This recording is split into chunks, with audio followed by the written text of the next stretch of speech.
Okay, physics dorks, let's try this one more time. I've been having issues with this stupid camera. So anyway, hey, we're starting a unit on optics, okay? And optics is actually a huge part of physics. A lot of people don't think so or don't realize that, but yeah, when you start getting into, let's say, the medical field or anything in that range, like that, healthcare, whatever, they're going to make it take physics because of these optics and what's going on with that. Get into astronomy, whatever else. Huge amount of optics in physics. And what we're going to focus mainly on is having to do with photons traveling either against mirrors or through lenses. Those are the best ways we look at it in physics, in between mirrors and lenses.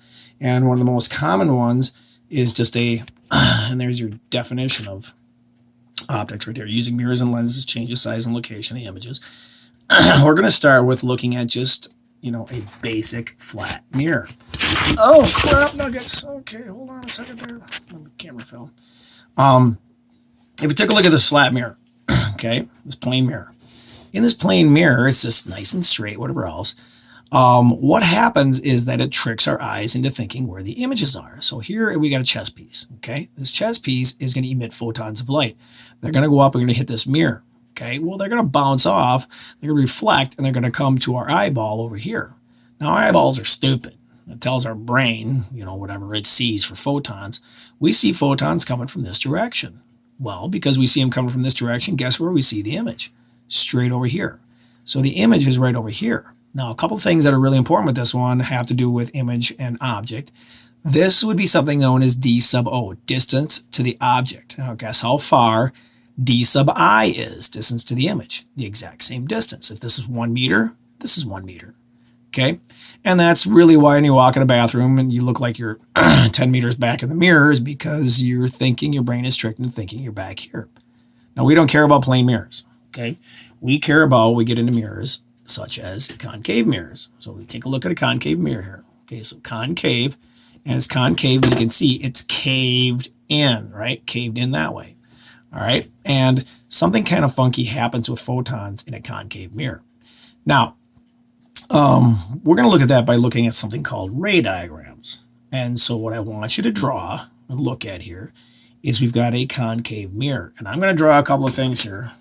Hopefully this works. If I can raise my shoulder, I really hurt myself. Oh, God. Oh, okay. I'm going to draw right on the screen here with a Sharpie. And I'm going to use a little bit of ethanol to clean the darn thing off when I can. But right in here, all mirrors or concave mirrors are going to have something known as a focal point. And the focal point, what that is, it's a location that if photons are coming from anywhere, and they strike this mirror, guess where they're going to ricochet down through? They're going to go through the focal point.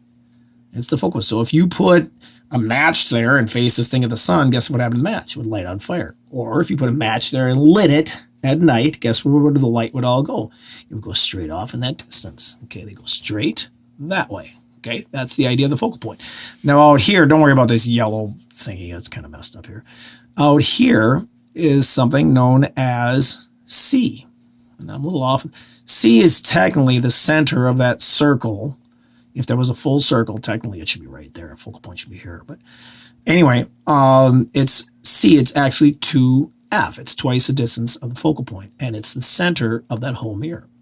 Now, what we're going to do here really quick is I'm going to show you what happens.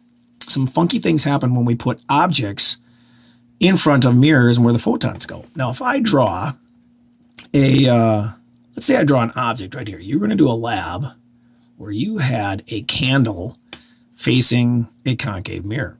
Guess where some of the photons of this candle, well, they're going all over the place, right? Photons are spreading out all over. Guess where some of those photons are going to go? Some of those photons are going to go straight ahead. They're going to, oh, if I can draw straight, I don't know if I can.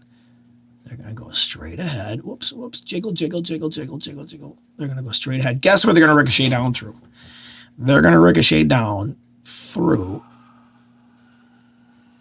the focal point. You see that? Okay. Now, we're going to just care about the photons that are coming from the top of this candle. Some go straight, come down through here. Let's take a look at the photons that are coming out of this that happen to pass down through the focal point. If they go down through the focal point like this, and they strike the mirror, guess which direction they're going to go? they're going to go back this way. Okay. Now, if I extend these both like this, there's your photons, there are your photons. What ends up happening, it's really kind of cool. If I were to put a sheet of paper right here, okay, guess what would happen right at this point right here? I would get an image. And guess what I'd get of an image? I'd get the exact same picture right here, this candle, except it's upside down. It's inverted.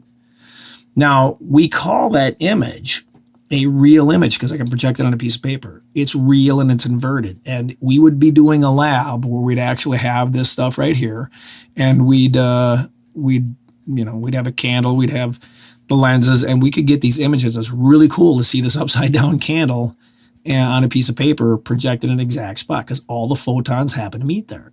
Okay. If you did photons all the way down the candle, guess where they'd all meet? Right here. It's really kind of cool. And there's going to be uses for that down the road. We'll talk in a little bit. Okay. But that's the basic idea of a ray diagram, of having an object right here. That's where your image shows up. Okay. Does that make some sense? Hopefully it does. Now here in this picture, this is what happens now suddenly if we put, let's say I do the same thing. I'll put the focal point here. Oh, I'm going to run out of space. Here. Okay, so I'll put F. We got C. And now I'm going to put the object, a tiny little one, in front of the focal point right here. Okay. Now, that candle is going to emit some photons. Again, they're going to go straight into the mirror. I can't draw straight. They go straight in the mirror. Guess we're going to ricochet down through. Well, of course, as we said, they're going to go down through the focal point, or at least close to it. Okay. Now, some of those photons are going to go perfectly in line with the focal point.